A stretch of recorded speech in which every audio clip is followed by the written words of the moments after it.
Jumpa, senang sekali saya bisa menyapa kalian pada pertemuan ke-13 ini. This is our short meeting and we'll be discussing about how to write short summaries and give critical commentaries while listening. Oke, jadi saya mau membahas hal yang penting dulu di awal ini. Bahwa sebetulnya inti dari mata kuliah ini adalah di academic listening adalah 3 hal penting. Pertama, ini harus kalian catat. Yang pertama adalah saat mendengarkan, kita harus juga mampu melakukan teknik note taking skill. Nah, itu dia di academic listening yang membedakannya dengan aktivitas listening yang lain. Oke, itu yang pertama. Saat mendengarkan, kita juga mencoba untuk mencatat hal-hal penting, mulai dari keyword, ya, clue dan sebagainya. Berikutnya adalah saat mendengarkan atau setelah mendengarkan, kita harus mampu melakukan write a short summary. Apa sih summary yang kita dapat dan kita tulis nanti. Oke. Dan berikutnya adalah saat mendengarkan atau setelah mendengarkan, kita harus mampu memberikan critical commentaries. Nah, itu adalah core inti dari mata kuliah academic listening ini. Dan saya berharap kalian bisa meramu itu menjadi satu skill nyata nanti yang bisa kalian aplikasikan setelah kita menyelesaikan semua materi dari pertemuan 1 sampai 14 nanti. Okay, so this is our short meeting everyone and we go. Nah, so this is the learning objective. So you are have to be able to write short summaries and commentaries while listening. Nah, jadi ini bentuk rasionalitasnya yang harus kita bangun dulu. Yang pertama adalah seperti ini. So, it is from International Listening Association. Jadi, apa sih aktivitas mendengarkan itu sebetulnya apa? Kita lihat dulu ya. So, listening is kind of the process of receiving, constructing meaning from and responding to spoken and or non-verbal messages. Jadi kalau kalian lihat ada hal-hal penting di sini. Pertama, aktivitas mendengarkan itu berarti bahwa kita itu receive something. Nah, kita menerima dulu, kita receive something. Apa yang kita terima? Tentu saja informasi di sini. Tentu saja bentuk katakan ide-ide baru di sini. Ya. Dan juga kita yang tidak kalah pentingnya adalah we try to construct meaning. Jadi harus ada meaning dulu. Meaning di sini bukan dalam artian literally seperti translation, bukan. Tapi saat seseorang menyampaikan sesuatu, apa pesan di balik yang dia sampaikan itu. Jadi construct meaning gitu. Nah, kita construct meaning itu bisa dari sesuatu hal yang penting dan juga kita akan mengolahnya menjadi kita mencoba untuk respond. Ya, setelah kita menerima, kita menyerap informasi itu, lalu kita construct the meaning and the idea, and then we try our best to respond, ya, to the spoken and or non-verbal message. Nah, kalau kalian perhatikan, nanti yang kita respon itu adalah spoken and or non-verbal messages. Oke, kita akan bedakan dulu ya bentuk listening itu dari dua hal yang sangat umum sekali dan tentu saja ini berbeda. Yang pertama adalah discriminative listening. So what is it actually? Discriminative listening is first developed at a very early age, perhaps even before birth in the womb. This is the most basic form of listening and doesn't involve the understanding of the meaning of the words or phrases, but merely the different sounds that are produced. In the early childhood, for example, a distinction is made between the sounds of the voices of the parents. The voice of the father sound different to that of the mother. Nah, ini yang sangat umum sekali bahwa discriminative listening dimaksudkan ya mendengarkan, namun kita tidak memprosesnya dalam bentuk yang kritis ya, kita tidak memberikan respon. Jadi sesuatu yang kita dengar, that's it. Seperti itu saja. Nah, ini biasanya aktivitas seperti saat kita dari kecil mendengarkan banyak utterances ya dari orang tua kita gitu, dari lingkungan gitu, dari kawan dan sebagainya.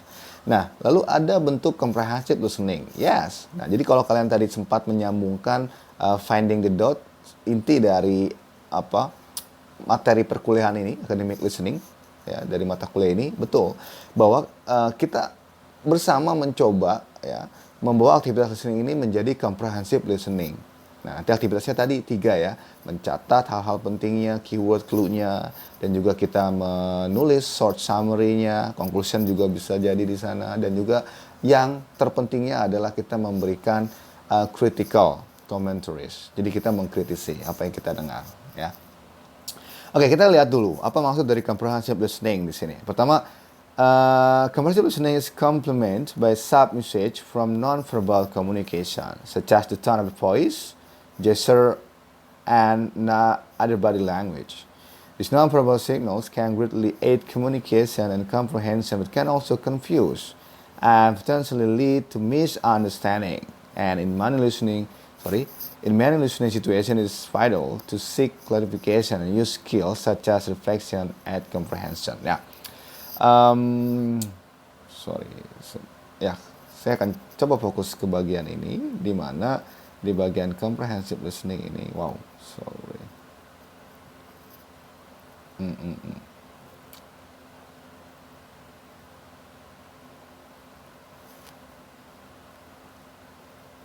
Ya, di bagian comprehensive listening ini, kalian bisa fokus pada bentuk ini.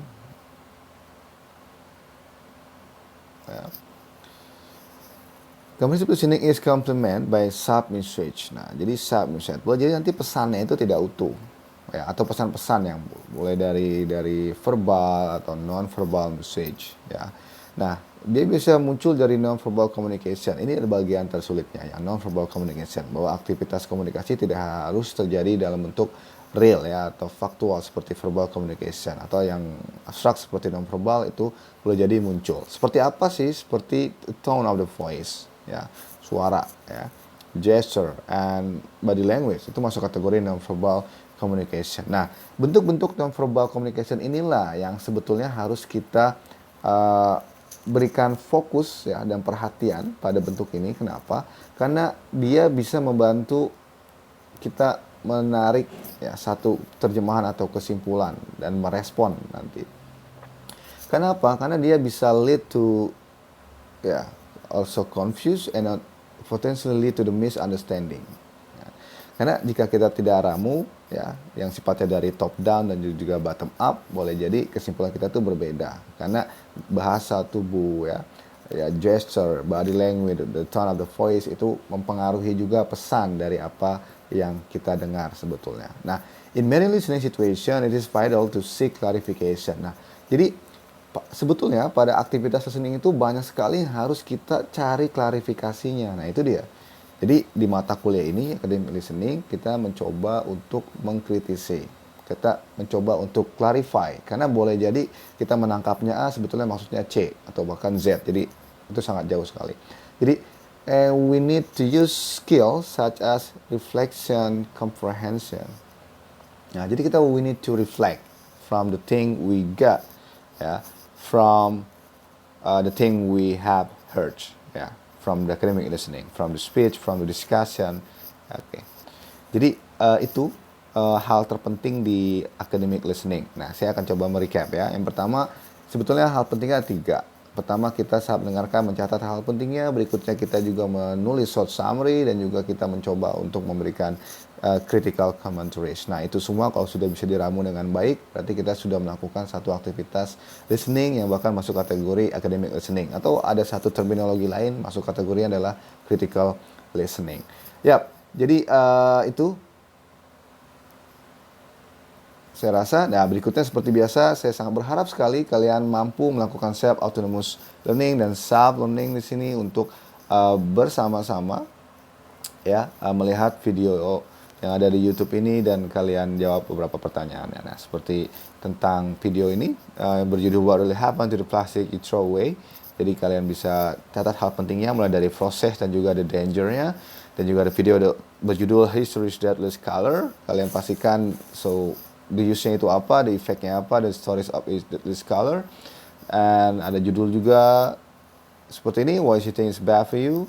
Nah, kalian nanti tulis hal-hal pentingnya terkait dengan body structure dan juga the danger for each body part. And how does caffeine keep us awake. Nah, kalian nanti bisa fokus pada the produknya itu apa, the effect-nya, and how it works. Ya, ini go safe dan ya. That's all everyone for today. Kita akan ketemu pada video berikutnya. Masih sama sebetulnya topiknya. Nanti ada part keduanya. Saya rasa demikian. Jangan lupa untuk selalu tetap semangat. Jangan lupa untuk selalu jaga kesehatan kalian. Jangan lupa untuk selalu bahagia. Terima kasih semuanya. Ciao. Salam.